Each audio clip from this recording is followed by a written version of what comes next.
Resety revay manolotra anao ireto pitsopitsony tsara ho fantatra tao anatin'ny horonan-tsary nireo olona kalaza indrindra fa neo amin'ny resaka politika ireto. Miarahaba isika mpanaraka tsy tapaka ny vidéo izay mandeha ato amin'ny resety revay.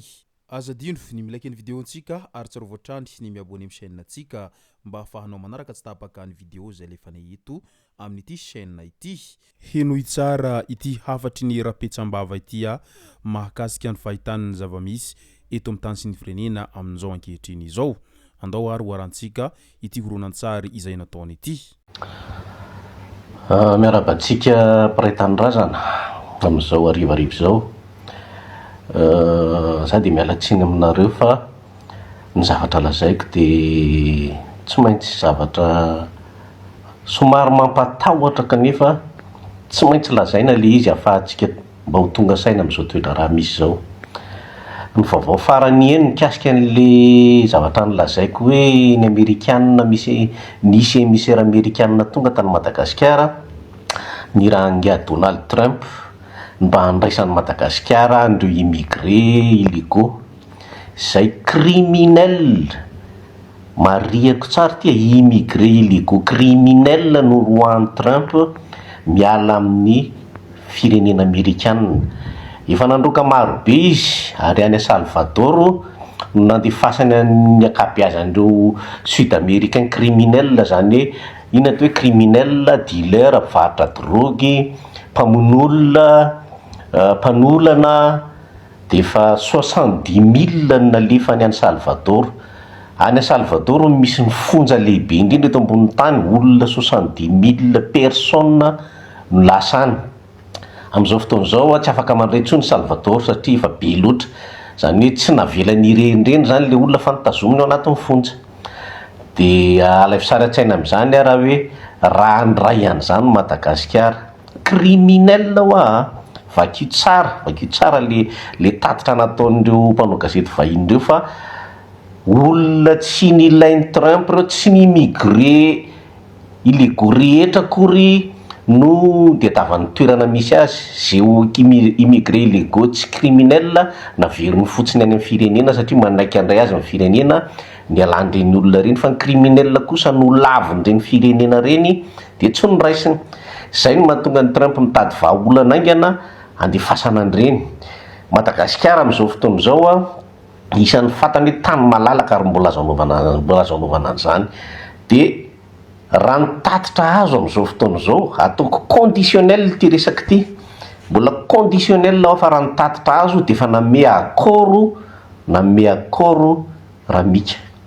zany hoe fa nanaiky fa mbola misy zavatra mbamboarina be dehibe eo satria tsy fantatra hoe ahoana ny fomba ahafahana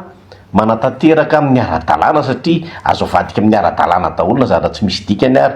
Ahoana ny fomba ahafahana no asiana olona nin'ny Assemblée nationale ve asiana olona nin'ny Sénat ve, satria zavatra ngeza be ohatr'izany tsy tapaka na androm-panjakana ray fotsiny fa tsy maintsy mandalo olona maro. Ary zay natonga ngasy teny nanilika andraikitra aloha hoe aleo aloha hofatarina ny tiany président tenenina zay vao mamoaka ny hevitray. Efa nisy zavatra ohatran'io tamin'ny andro ngara Jonary Mampianina, tadidinareo tsara le pakistanais, le arabe-pakistanais nalefa tany Madagasikara zay noteren'ny Turquie moa raha tsy diso izay, dia nivezivezy fotsiny eran'ny tanàna tsy nanao inona le pakistanais reny. Dia mbola ao izy ohatra amin'izao manobizina maloto madinidinika eny, misy ary moa mivarotra ny sasany. Fa amin'izao fotoana izao raha mahatsongadina mahatsikaritra nareo mampiroborobo ny fivavahana izy ireny. Ary na izy samy silamo raha tena tsy mitovy hevitra, satria ny silamo traditionnel tany Madagasikara dia nanana ny finoany sy ny fomba fivavahany, fa reto pakistanais reto dia tena nanana ny fomba tena hoe faran'izay mahery vaika amin'ny filaza azy ka dia zay no zavatra misy. Mariako tsara criminel, zany hoe olona voaheloka, olona mpanao heloka, olona mpanondrana rongony, mpanafatra rongony, mpanafatra cocaïne, zany no alefan'ny Trump any Madagasikara. Ary conditionnel ny tena hoe efa nanaiky ny filoham-panjakana satria misy vola be amina million de dollars ny tambon'izany, ohatran'ny troso efa nataontsika ihany. Dia fanontaniana mipetraka raha hoe nitrosa azo tany amin'ny banque mondiale sy ny FMI hatramin'izay raha tsy hita zay nalehany tsy fantatra nakaisa tsy fantatra nitrosa azo ny vola azo miara jonary mampianana tamin'ny ampidirana an'ireo pakistanais be dehibe ireo aiza nakaisa de ahoana ninotsika fa raha isy vola raha ho azo miara Mikaela sy ny firongony ao avy amin'ny Amerikana de hoe ho an'ny malagasy tsisy an'izany. Faharoa manarakarak'izay arak'ilay nyteniniko resaka intérim, ny fahefana intérim tompoko ny intérimaire tsy mahazo tsy tokony andrefana pahan-kevitra ny amin'ny fandraisana hevitra tena hoe faran'izay saripady amin'ny fitondrana ao amin'ny fanjakana. Zany resaka zany tsy tapaky ny fitondrana intérimaire zany, tsy tapan'izany be de be zahatra tsy tokony ho raisiny akory satria mpisolo toerana fotsiny izy eo araky ny teny siteny mpisolo toerana izy ny eo, zany hoe izy zany raha ny tena marina tsy tompo toerana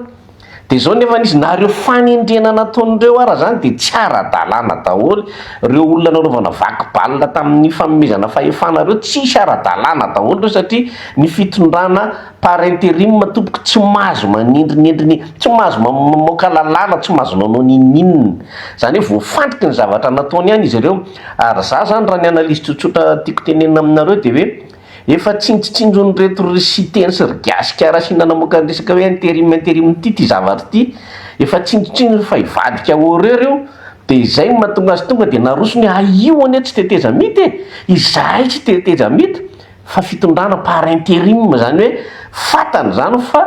aoriana kely hoe mety isy fiovana mety zavatra fanapahan-kevitra lehibe de tsy maintsy ailika le izy ailika eo ry zalary eo nanao an'io fa tsy zay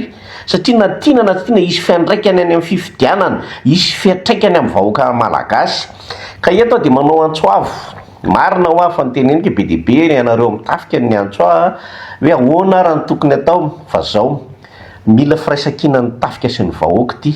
fantatro fa misy koa nareo le compte faiky mpanaraty tsy manino enjeo tsy olan'izany ianareo ny iaina amin'io zavatra io ianareo any Madagasikara ny iaina an'io loza tsy loza amin'ny tataotsony io fa loza fa tena fa hiatra amin'ny taolana tsy hisy tsony zany malagasy zany ary ianareo koa mpanao compte faiky sy mpanaratsy reo moa de inoko fa mety hoe olona ty ivelany koa nareo na hoe olona fa milliardaire tamin'ity fitondrany ty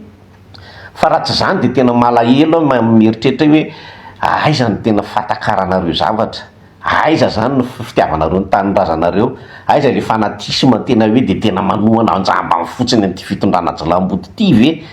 de mbola ifanaratsy fontsika de hoe satria zao ndrindray mbola le argument mpome fa tsy mahitanareo tsy mamaly andreny satria tsy andany andro amaly andreny fa ny zavatra iseo nampanohana aniza ianao nampanohana aniza rehefa tonga any Madagasikara reo criminel reo tsisy tafavoaka velona nareo zay ihany ny anteneko mba tongava saina fazavariana fotsiny manao an'ity adinangely fa zany mahazatra malagasy ty hatramin'izay napedina mizara tsaraina fotsiny na orange na bleu na violet zarazaraina am'izany nefa ny tany efa tsy hanao tsony ka de zay ny tiako tenena aminareo miantso anareo tafika tena mba ampiseho am'izay le hoe tena ho an'ny tanindrazana aza mifampiandriandry tsika aza miankina aminay nareo na hoe miandry aniza fa raisy ny andraikitrareo mila mifandray-tanana ny tafika sy ny vahoaka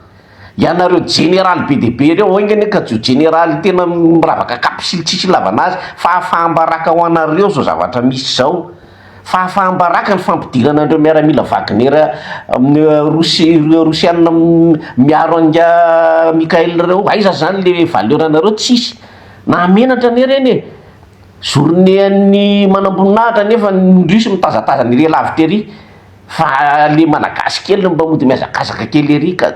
zay ny antiako tenenina hoe aza mifampiandriandry aza mifampiandriandry fa raisiny andraikitrareo tena fotoano zao esory fitondran'io raha fantatrareo fa tena anim efa za aloha mahita efa manimby fa ianareo tafika aza miazo aza mifampiandriandro tsy ilaina ntsony mifampiandriandry nareo mbola miteny mametraka dele eny za manaiky amin'ny fandaminanareo fa ty zavatra ty raha tanterakeo tsy misy an'izany Madagasikara zany tsony tsy ny karahanareo tsony hoe divatsika eto amin'izay fotoana zay fa tenareo fatifatin'olona faikafaikan'olona avy any misy firenena samihafa amin'ny fiavin'ireo misy aziatika misy amerikanina tatsimo misy afrikanina fa matoa firenena ny angany reny tsy manaiky nandraisana an'ireo olona reo de satria olona tena farany zay ampidi-dozany fireneny ny fiverenany reny any amin'ny taniny. De Madagasikara ve zany ny poubelle ka andray fakofakon'olona rehetra eto ambonin'ny tany.